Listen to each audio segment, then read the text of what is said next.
Hi, boys and girls. Today we're going to read the book Dayenu. Dayenu means it is enough. This book is written by Rosalind Schilder and illustrated by Catherine Janice Kahn. The interesting part about this illustrator is that I met her personally. She is the one that, number one, illustrated many books, and number two, the old Magen David Yeshiva on Avenue P. She's the one that painted all the cafeteria and all the hallways, and it was beautiful. Maybe some of your parents may remember. The name of this book is Dayenu. It is enough, or how Uncle Murray saved the Seder. Aunt Helene finished vacuuming and she collapsed on the sofa. I wish we could do something about this Pesach, she said to Uncle Murray, absent-mindedly wiping her forehead with the dust cloth. No matter how much work we do to get this house ready for the holiday, it's never enough. You're right, said Uncle Murray, as he dusted the napping cat by accident, which was on the piano. Enough is never enough. But I have an idea. Why don't we skip some things that we do every day? Great idea, said Aunt Helene. So they scrubbed the house and mopped and vacuumed from the top to the bottom. We did a fine job, said Uncle Murray, as they searched each room with a candle, or you do it with a flashlight, for chametz, and they couldn't find any chametz. There's no chametz anywhere, and there's also no food anywhere, said Aunt Aline. We have to get some food, at least some matzah. Good idea, said Uncle Murray. If we buy matzah and no other Pesach food, that will be enough. Dayenu. Boys and girls, is it enough? So they went to the supermarket and they piled their cart high with boxes and boxes and boxes of matzah. Hey, we'll get sick of eating nothing but matzah for 8 days, said Aunt Helene as she unloaded the bags. Maybe we should buy some other food. Good idea, said Uncle Murray. If we buy other Pesach food and we do not invite guests, that will be enough. Yes, enough? So they went back to the supermarket and they loaded the cart with gefilte fish, apples, nuts, sponge cake, eggs, matzah meal, and macaroons. So much food and no one to share it with, said Aunt Helene as she put all the packages away on the clean cupboards.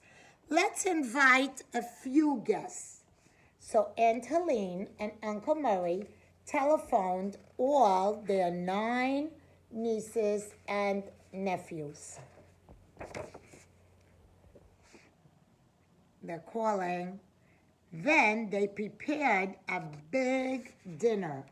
They chopped and they sliced and they baked and they cooked all day long. When all the guests have arrived and were seated around the holiday table, Aunt Helene looked at the unlit candles and the empty Kiddush cup. "We have to light the candles," she said. "After all, it is Pesach." "Good idea," said Uncle Murray. "If we start the seder and we do not ask the 4 questions, that would be enough." So Aunt Helene lit the holiday candles, and everyone sang Kiddush together. Then Uncle Murray began to read from the Haggadah. When they came to the 4 questions, they stopped. "We have to ask the 4 questions. We've been practicing it all week long." "Good idea," said Uncle Mary. So the little girl, Adina, stood up on the chair and she sang, "Ma nishtana halayla hazeh mikol halelot shebehol halelot en anu metablin afilu פעם אחת והלילה הזה 2 פעמים שבכל הלילות אנו אוכלים חמץ ומצה והלילה הזה כולו מסע שבכל הלילות אנו אוכלים שאר ירקות והלילה הזה מאור שבכל הלילות אנו אוכלים בין יושבין ובין מסובין והלילה הזה כולנו מסובין." So they began to read the Haggadah to answer the questions. "Once we were slaves in Mitzrayim, and King Pharaoh was mean. And now we are finally free." But when they came to the part about the bitter lives under Pharaoh, they stopped again. "We have to taste the maror and the matzah and the haroset," said Lenore. "It reminds us of our lives as slaves in Mitzrayim." "Good idea," said Uncle Murray. "If we taste the special foods and do not eat the seder meal, it will be enough." So Aunt Helene passed around the bitter herbs, and she passed around the matzah and the charoset. And everyone said the berachot, and they had the taste. Then it was time for the seder meal. "We have to eat it," said Aunt Helene.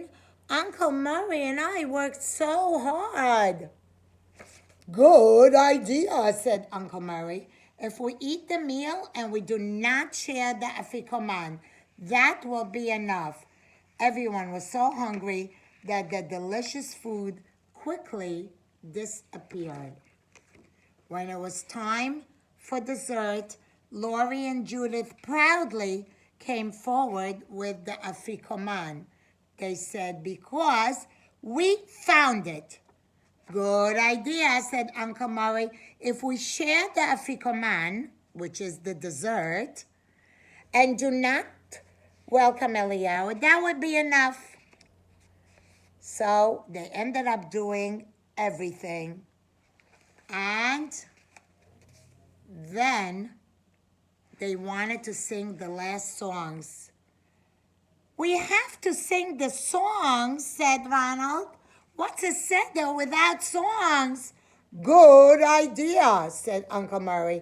"If we sing the songs and do not finish the seder, And everybody screamed, "That will not be enough," everyone shouted. We cleaned our house for chametz. We bought the matzah and the Pesach food. We invited guests. We asked the 4 questions. We told the story of Yetziat Mitzrayim. We tasted the maror, the bitter herbs. We ate matzah and chavoset, and we ate the meal, and then we ate the dessert, the afikoman. So why not sing the songs and finish the seder? Concluded Uncle Murray. And they did. The end.